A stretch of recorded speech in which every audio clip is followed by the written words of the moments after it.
President Donald Trump has announced he is sending a San Diego-based Navy hospital ship to Greenland. Greenland rejecting President Trump's plan to send a hospital boat there. On social media, Trump said the move was to, quote, take care of the many people who are sick and not being taken care of there, end quote. Breaking tonight, a hospital ship sailed into a political storm, and what happened next wasn't power, it was pride. When Donald Trump announced he was sending a massive American hospital ship to Greenland, it sounded dramatic, strong, commanding, like a superpower stepping in to fix a problem. The message was clear: America is coming to help. But here's what nobody in Washington expected. Greenland didn't feel rescued. They felt insulted.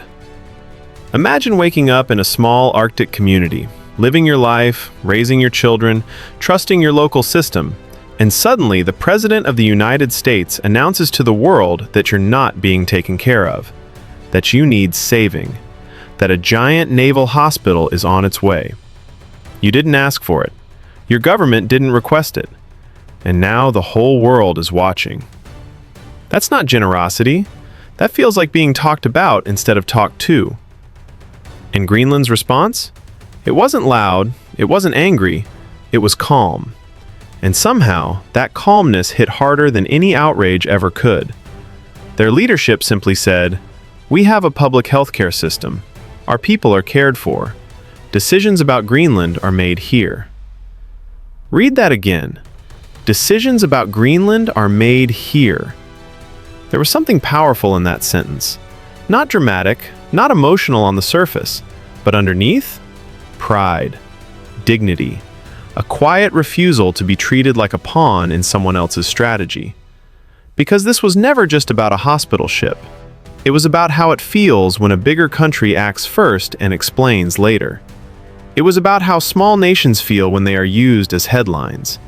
And for Greenlanders, people who live in one of the harshest climates on Earth, who depend on each other, who know what survival means being portrayed as helpless, struck a nerve. You could almost feel it in the air. Not rage, disappointment. Then Denmark stepped in. Not with shouting, not with threats, but with steady, protective clarity. Danish officials reminded everyone that Greenland operates within their constitutional framework, that healthcare is handled, that coordination matters, that respect matters. Behind closed doors, diplomatic calls intensified. Arctic coordination tightened, the tone shifted, and suddenly, what was meant to look like American strength started to feel like overreach. In Washington, the announcement probably felt bold.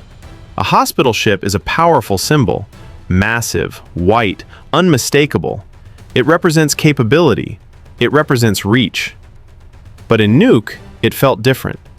It felt like someone knocking on your door with cameras already rolling. And that emotional gap, that difference in perspective, is where everything changed. Because pride is a powerful thing. Greenland may be small in population, but it is not small in identity. People there endure freezing winters, isolation, and distance. They are used to standing on their own feet. So when a foreign power suggests they cannot care for themselves, it doesn't create gratitude. It creates resolve. And the Arctic is not just snow and silence anymore. It's strategic. It's watched. It's valuable. Shipping routes are opening. Resources are being studied. Global powers are paying attention. So when a hospital ship enters that picture, even if wrapped in humanitarian language, emotions run deeper than policy statements. Was this about care, or was it about presence? Was it about medicine, or was it about positioning? Greenland's calm response answered that question without ever raising its voice. We are capable. We are sovereign. We decide. And that's what shocked Washington. Not anger, not protest, but quiet confidence. Because quiet confidence is hard to challenge without looking aggressive. Imagine being in Washington, expecting applause or at least cooperation, and instead seeing headlines about rejection. Seeing European allies back Greenland publicly. Watching the narrative flip from helping to overstepping. That stings. especially when the intention was to project strength. And for Americans watching this unfold, it probably felt confusing. Why reject help? Why turn away a hospital ship? But for Greenlanders, it wasn't about the ship. It was about dignity.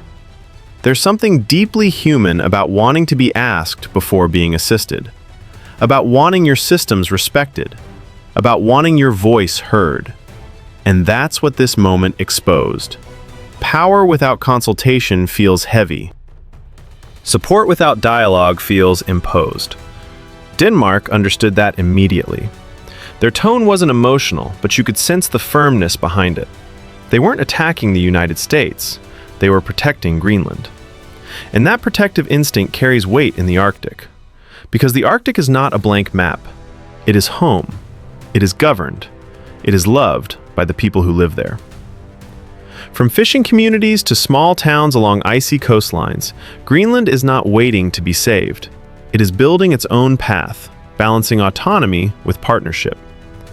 When the hospital ship narrative unfolded, it touched something sensitive. The long history of larger powers seeing the Arctic as territory first and community second. And this time, the community answered.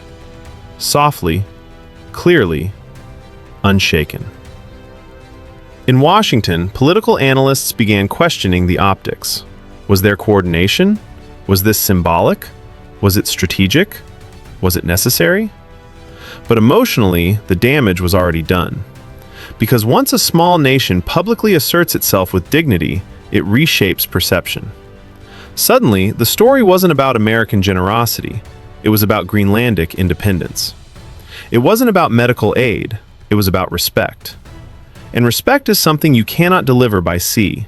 You earn it through conversation, through partnership, through listening. This moment resonated beyond Greenland. Smaller nations around the world were watching. Allies were watching. Citizens were watching. They saw that you don't need size to defend your voice. You need clarity. You need unity. You need courage to say no when necessary. And Greenland showed that courage without hostility,